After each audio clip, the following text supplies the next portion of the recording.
Mount Redtooth, its top littered with man-made eyes that stare into the endless depths of space. Tonight, the champion of light will depend on them to pick out a message from the ether.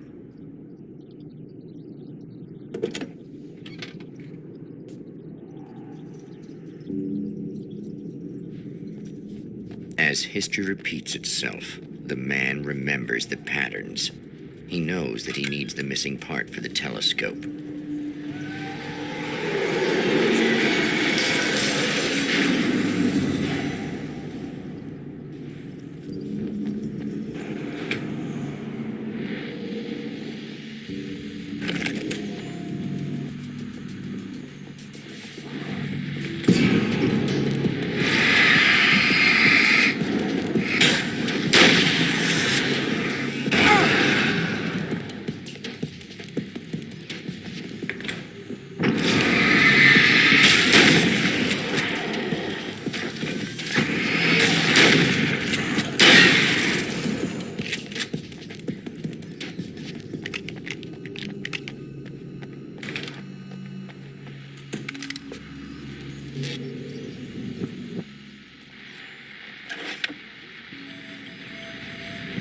Oh, praise be. You guys are coming through for me. A pretty little light just started blinking on my board here, and that means there's a caller out there. You know, when the hours stretch into eternity like this, when it feels like I'm stuck in a rut and just reliving the same endless night over and over again, I feel genuinely touched by someone actually reaching out to me, breaking the monotony. I just want you to know that it really matters to me. Caller, you're on the air. You suck, Eddie! Did you know that this is my dream job? True fact.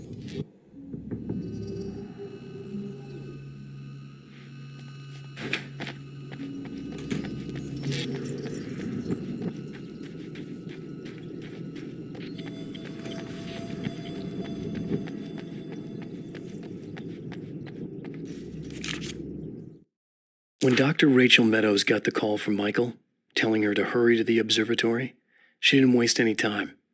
It had been a nice party. She'd had a good time, but her social life would always play second fiddle to the mysteries of space. Michael never showed up, of course. He pulled over at the wrong rest stop. She never even thought about him at the time. The phenomenon in the sky above her was too fascinating. The atmosphere in the projection booth at the drive-in was charged, almost unreal.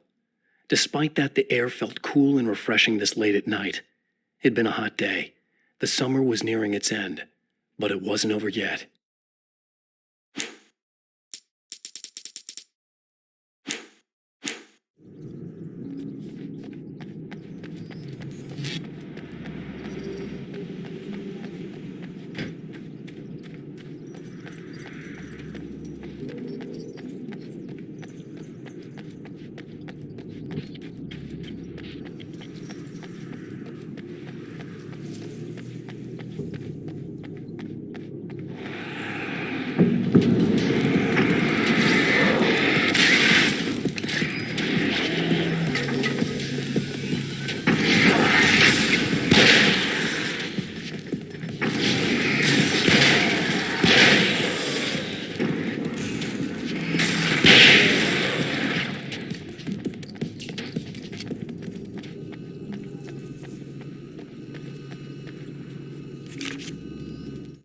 There are places where our world is worn thin, and another reality brushes against ours. One such site is Cauldron Lake near Bright Falls, Washington. But there are others. That other reality is dark, vast, and malleable, always in flux. In its depths dwell vast forces and alien energies. They're dangerous. But in one of these places, if you know how, you can channel the power of that place and use it to shape reality.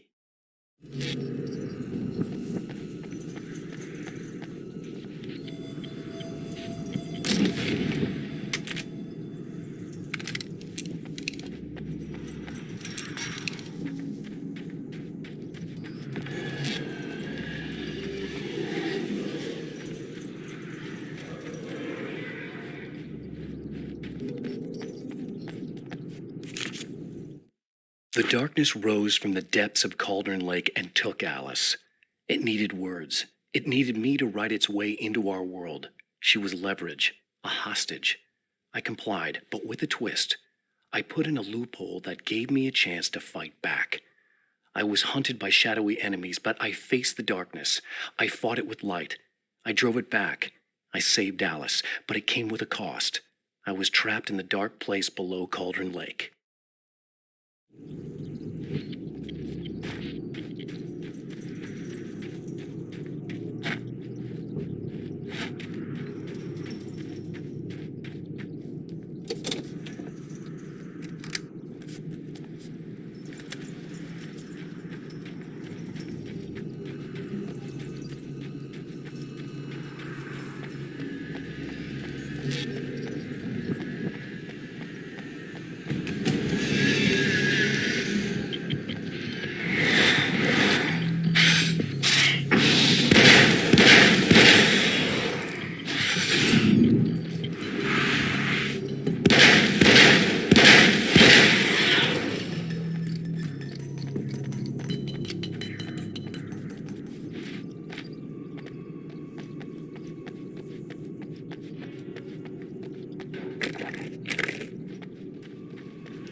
Stories come naturally to us. We can't help it. There are many different worlds, many competing realities within our heads, fueled by books, television, even barely remembered childhood tales. There's an endless supply of fictional concepts more familiar to us than anything or anyone real. We have a far greater connection to the fictional characters we know and love than the random people we pass on the street. Our destinies and inspirations are shaped by lies, myths, and fables.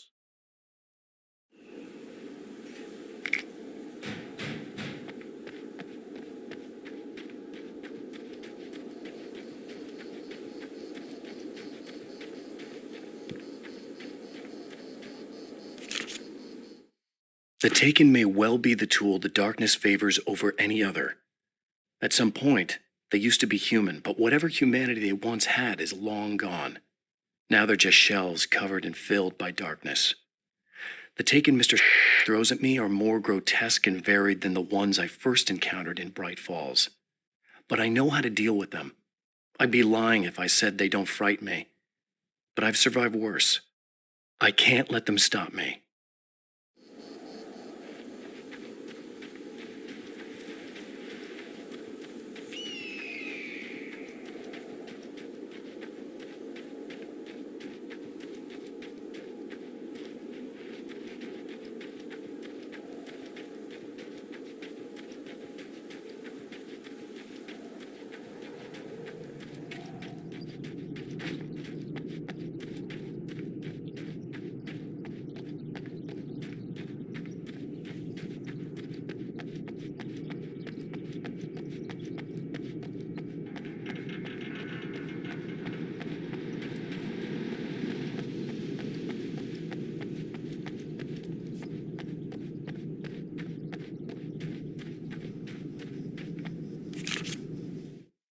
After my disappearance, they thought I was dead.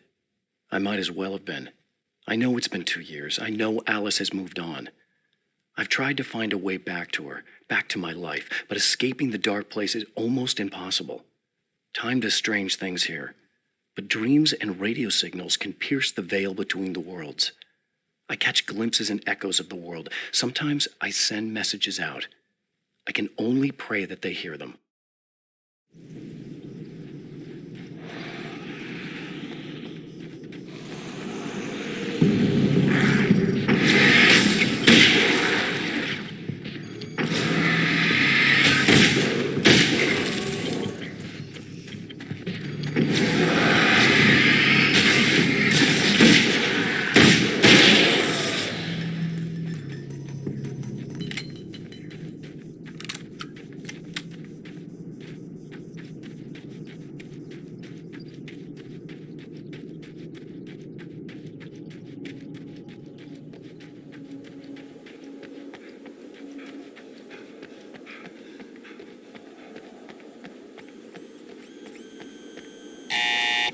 It's you! How dare you!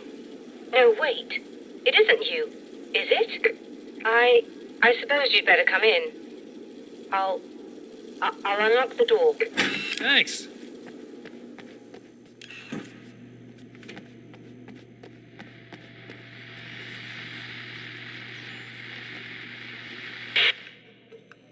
I know what you're thinking. Evil twin, supernatural powers. But most of the time, I just like to keep things basic. I want you to understand that.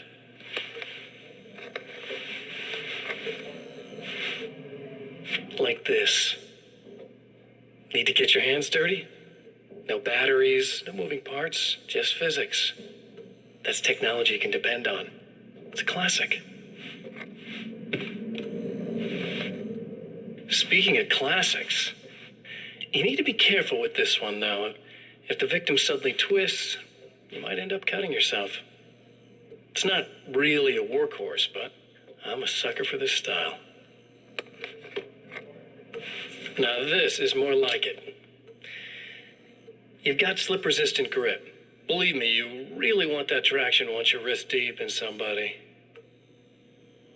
The blade's stiff enough so it won't open by accident in your pocket, but it's still really easy to open with just one hand. Now that's a big thing for me. I know what you're thinking. It's too big, too heavy. But sometimes you just need the extra oomph.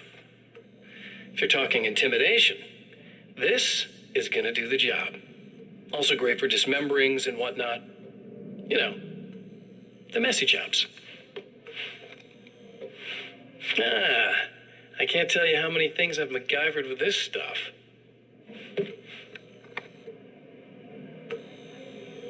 Okay, now, guns. Not a big fan. I mean, how are you supposed to really connect with somebody with a bullet? I want you to understand that. I take pride in what I do. We can't both be worthless hacks, can we?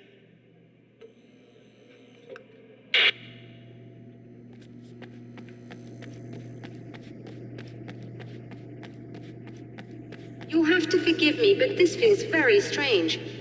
It seems like this has all happened before. I have the replacement part for your telescope, Doctor. All right.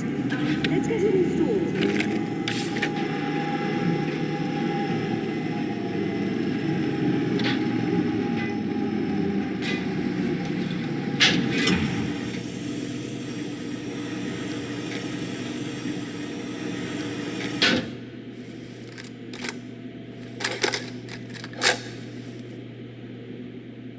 I think we can give this a go, although I have this strange feeling that something Don't will go start wrong. it up yet. There's a problem with the coolant system. Yes, that's right. I remember. All right, let me think. If they're sabotaging it, they'll be at the primary coolant right outside. If you can secure it, we should be ready to pick up the signal. That is why you're here, isn't it? Yes, it is. I'll take care of it. Before you go, if you have the time, I'd appreciate if you came up here and explained a few things. All of this is very strange to me.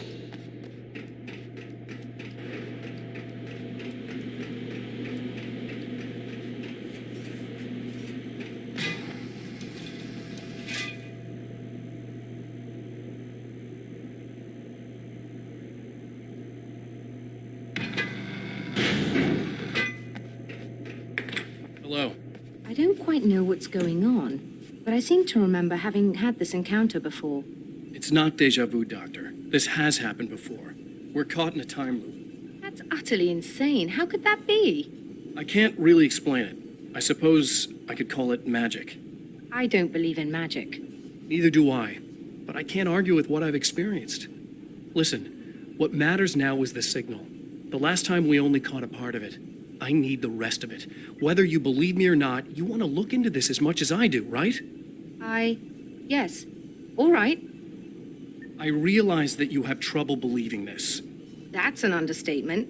I can't deny that what you say resonates with me on some level I don't pretend to understand. But for all I know, I'm simply delusional. But it's not just you. I've experienced the same thing as you. Doesn't that prove something, at least? Maybe. On the other hand, given your appearance, And the fact that you're trying to convince me that I'm not insane, perhaps you're merely a hallucination that accompanies my delusions. You're not having a psychotic episode, Doctor. For what it's worth, I'm a skeptic by nature. I completely understand your reluctance to believe me. There are people caught so deep in their psychosis that they retroactively manufacture memories and beliefs that conform to the situation at hand. Sure, but you have to stop second-guessing yourself at some point, if you want to get something done.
These beams hate the light, am I correct? You should be able to turn on the lights and secure the area that way.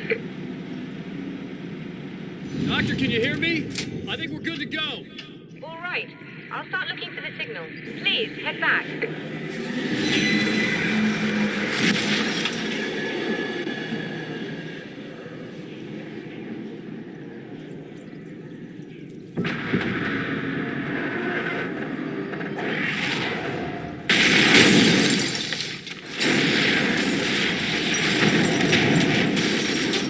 I guess they didn't like that.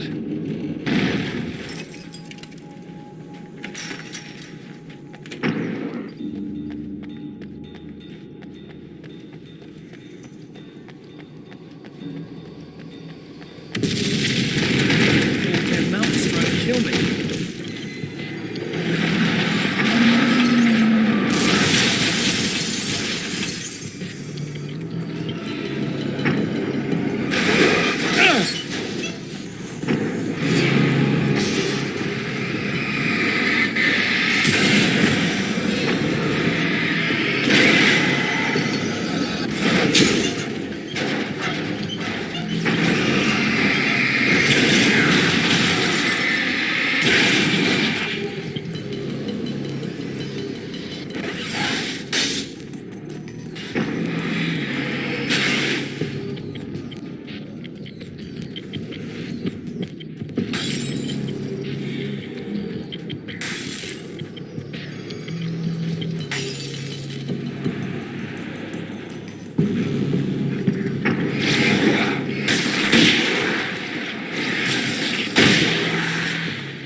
working. Please, come up here.